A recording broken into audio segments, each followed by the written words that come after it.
on, family? It's your girl back with another video. Make sure you guys like, comment, subscribe, and you already know by the title what today is. Yes, Mo Speaks. So, as you guys know, for the month of March, every Friday I speak on a woman that has empowered me, inspired me, or just really poured and sold into my life. I did my mother, my grandmother, my sister. I did my mother-in-law, and I did a woman that, we used to fellowship together, which is somebody in my old church. And now I'm going to do another spiritual mother that I knew for a very long time. She was such an inspiration in my life. Like I said, growing up, I was not the most respectful child that I could have been. And I remember me meeting this woman, and she just was like, ugh, I don't really care for her because she's just too fresh for me. And I was like, same here. The feeling was very mutual. And as I got older, I started going to church, back to church, and I actually met her in my church that I was going to. And when I tell you, she just was a wonderful woman. She poured into my life. She, really gave me so much good advice. And, I really wanted to save the best for last because her story, I'm not going to get into all her business because, like I said, this is not the time to begin into, but she was really an inspiration in my life. She really, I remember, I can recall one time, we were standing online to get something, and she poured into my life. She said, you know what, Monique, I see you as a mother. I see you doing this. I see you hustling.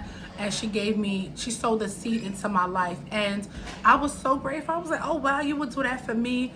It was another occasion where she gave me her very first NIV Bible, and she wrote some scriptures down that she thought that I would like. And when I tell you, she wrote down Jeremiah 29:11, God's plans and thoughts for our lives, and to give us an expected, and that's what the word says. And she wrote down other scriptures, but that's the one that one of my favorite scriptures, and that's the one that stuck with me. He's going to give us an expected end.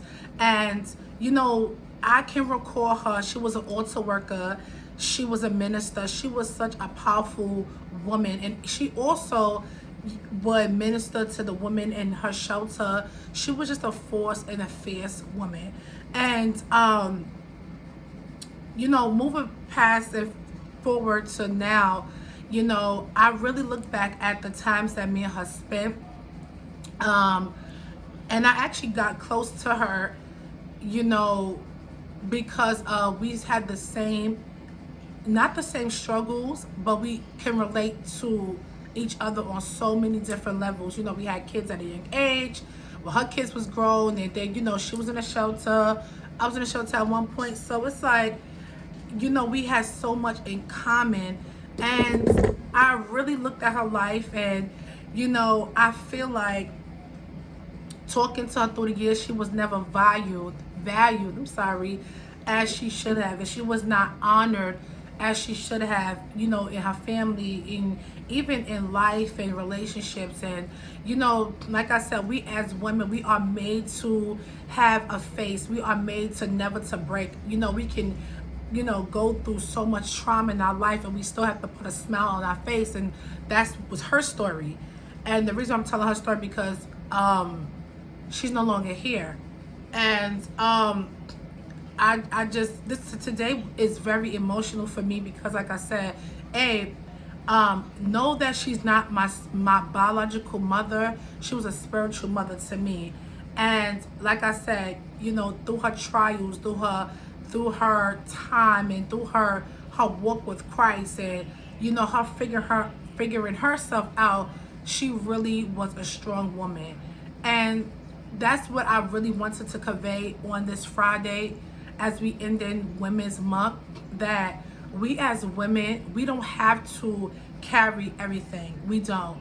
It's like we are meant to carry so much and never to break and never to bend. And that's not the truth. I come today to say we are allowed to break. We are allowed to just be women and be in a place where You know, I don't always have to be strong. I don't always have to act like everything is all together and I got everything all together.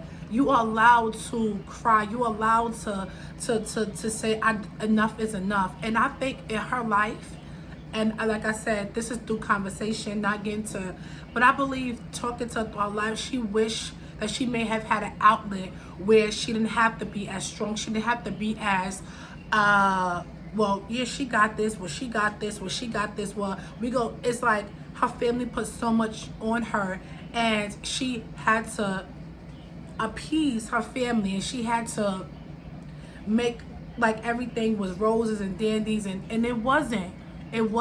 So I came today, like I said, she was a wonderful woman. She was such, you know, fierce. And like I said, I believe, you know, like I said, she had 2 boys. And like I said, I've heard stories on both ends, her, because me and her son is very cool, close.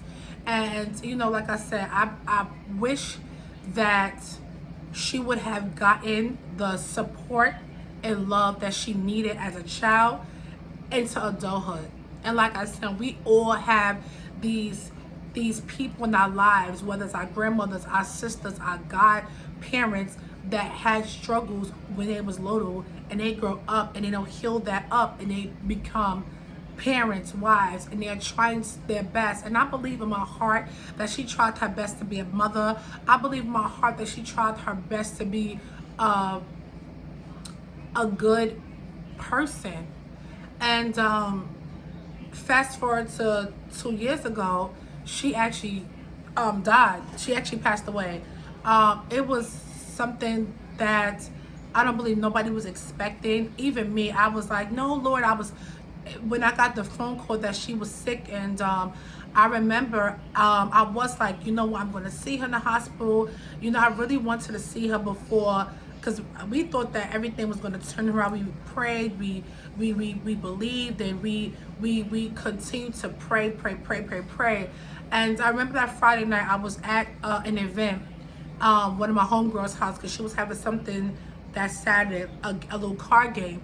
And I remember I was on the phone with her son, and it was a son and his cousin, which is his god sister at the time. And he was just hopeful. We was praying, but not knowing that, you know, even him being hopeful, things was turning left. It wasn't going in a good direction. And I remember her being in the hospital. She didn't tell anybody, none of like her family, because like I said, she was such a strong woman. She didn't want nobody to see her in that light. And I also believe that she, you know, sometimes we as individuals, we hide certain things from people because we know like maybe they would show up, maybe they wouldn't. And I believe that during her time in the hospital, it showed her who was really there for her and who wasn't. And through the years, she was there for so many people, and the people that should have been there for her wasn't. But her son was there, so that was good. And her goddaughter, you know, came and stuff like that. But her son really stuck it through with her. He did everything. I remember we would be on the phone, and he was buying soup, and he was, you know, saying, I'm gonna give my mother some lemon and this, that, and third. And I really it was sad the whole weekend. The weekend came, we did our thing. I was like, yeah, I'm gonna definitely try to see her. I'm definitely trying to see her. And that Monday, right, he called me and he let me know that she had gone to be with the Lord. And like I said, that was something really, really, really like, wow. Wow. It was a wow factor for me. And I kept saying, you know, even when they gave the diagnosis, you know, of how she died, and I just was like, no, I don't believe it. But her son, you know, really was like, no, Monique, this is what it is. I know you don't want to believe that, but this is the report. And I could just remember me just, you know, just like, wow. She was so young too. And I just was like, you know what? Now she's at rest. And this sounds so cliche, like, no, she really is at rest in a sense of with God. And, you know, I think for so long in her life, like I said, I'm only speaking on conversations. I'm only speaking on things that we have encountered. I believe that through her life, she was never able to fully be what she wanted to be. sometimes we as individuals, we never arrive at the place because there is so much pain, there was so much sorrow, there was so much mental illness. And so it's like, I can't be what I really want to be. And like I said, she was such a beautiful person in and out. Like I said, even up to the day she had our little memorial service, and I just looked around and I had something written down for her, but I was so shy. For some reason I was just so shy that I didn't want to read it. But it was just basically is the same thing that I'm saying here. How she was a wonderful person, how she knew me as a little child. I was like 13, 14 when I met her. And she never held that perception about me when I got as an adult. Because when we saw each other, it was like, wow, Monique, like you grew up, you're a mother now, you're a wife now, you're a woman now. And I guess because her son will always tell her good things, about me through the years. And she just really received me. I remember even when I was going through my own issues in my own little family, she counseled me and told me everything was going to be all right. And I remember that one Friday, we was in church and I was sitting by myself in thought because me and my family was like in conflict. And she just hugged me. She began to pray. And this is what I'm telling you guys. Sometimes God will send the right people at the right time in your life. Whether you're looking for a mother figure, a sister figure, a brother figure, a father figure, God already knows who he has in play to put in place of relationships that may be broken.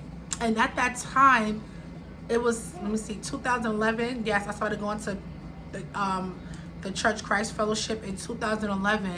And she was there in 2011, she was there in 2012. And she just was such a force. Oh my gosh, I can recall, like I said, the conversation I had. She just prayed and, she just hugged me. She just said, it's going to be all right, my daughter. She just spoke and sold into my life. And I was like, wow. It's like she hugged me and I was laying, crying and weeping. And that's just something that at the time I needed a mother figure in the sense of, to speak into my life, to sow into my life. And she was there. The last time I actually really encountered her and saw her was in September, right before all of this happened. It was September, I want to say 2018, right? Because her son had a barbecue and I saw her, we chopped it up. She was looking beautiful. She had, lost some weight, whatever. She had short haircut, bald. What's a bald? It was short. Nice little rumpa. She had body, yada, yada. She has a body on her. And we just talked. She saw, at the time my daughter, she was a couple of months. And she was like, I'm so grateful and I'm so happy, for you, Monique. We just talked and talked. And that was the last time I actually saw her, September 2018. And like I said, I really, really, really am grateful to have met her. I'm not gonna disclose her name because it's no need to. Just know that she was a spiritual mother to me when I was going to, my church at the time. And she was just an all-around wonderful person. I remember people said she liked to skate. She worked for Verizon, climbing up the pole. She always was a go-getter. And that's something that I really liked about her. She always kept a hustle. She always had kept the hustle. But I'm just, like I said, if you have, and this is, I really want to, yes, I really want to encourage everybody on today. Life is short. In the sense of life is not guaranteed.